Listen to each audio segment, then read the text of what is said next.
ওলামা দল কেন্দ্রীয় কমিটির পরিচিতি সভা অনুষ্ঠিত।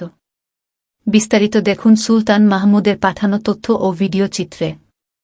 ১৩ জুলাই শনিবার বাংলাদেশ জাতীয়তাবাদী ওলামা দলের নবগঠিত কেন্দ্রীয় কমিটির পরিচিতি সভা অনুষ্ঠিত হয়। এতে প্রধান অতিথি হিসেবে উপস্থিত ছিলেন বিএনপির সিনিয়র যুগ্ম মহাসচিব অ্যাড. রুহুল কবির রিজভী আহমেদ। গত ২ জুলাই ওলামা দলের ১৩৭ সদস্য বিশিষ্ট কেন্দ্রীয় কমিটি ঘোষণা করা হয়।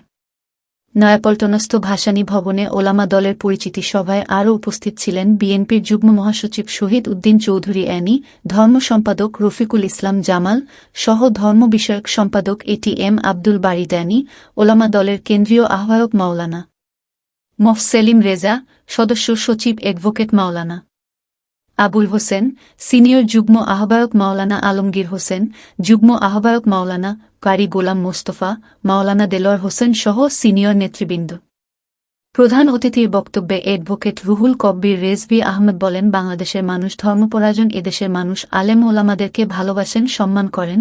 জাতীয়তাবাদী ওলামা দল সঠিকভাবে কাজ করলে ওলামা দল একটি শক্তিশালী সংগঠনে পরিণত হবে, এই আশা ব্যক্ত করেন।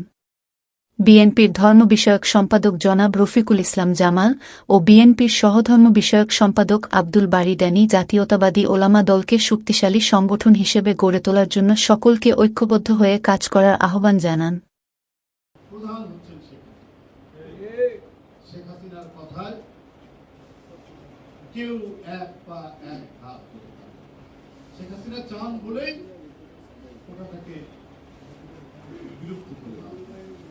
কিন্তু ছাত্রতা সম্পূর্ণ কোটা বিলুপ্ত করতে চায়নি, সংস্কার করতে চাচ্ছে।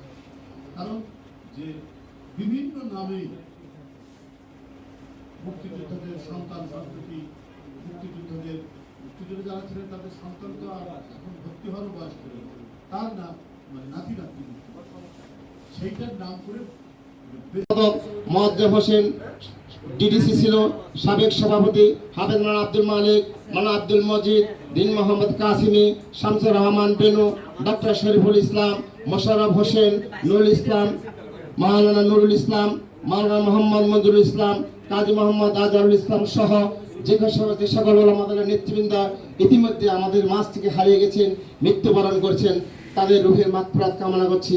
হে রব্বুল আলামিন, তুমি তাদেরকে জান্নাতের উচ্চ মাকাম দান করো। মোবারকবাদ জানাচ্ছি, বলেন আলহামদুলিল্লাহ। সংগ্রামী নেতৃবৃন্দ, বাংলাদেশ জাতীয়তাবাদী ওলামা দল গঠিত হয়েছিল সেই রাষ্ট্রপতি জিয়া রহমানের হাত ধরে। দীর্ঘ পথ চলার পথে আজ পর্যন্ত যারা অতিথি দায়িত্ব পালন করেছেন, পরিশ্রম করেছেন, কষ্ট করেছেন, তাদের প্রতি আমাদের শ্রদ্ধা রয়েছে, আমাদের ভালোবাসা, তাদের আন্তরিকতা, তাদের জাতীয়তাবাদী ওলামা দল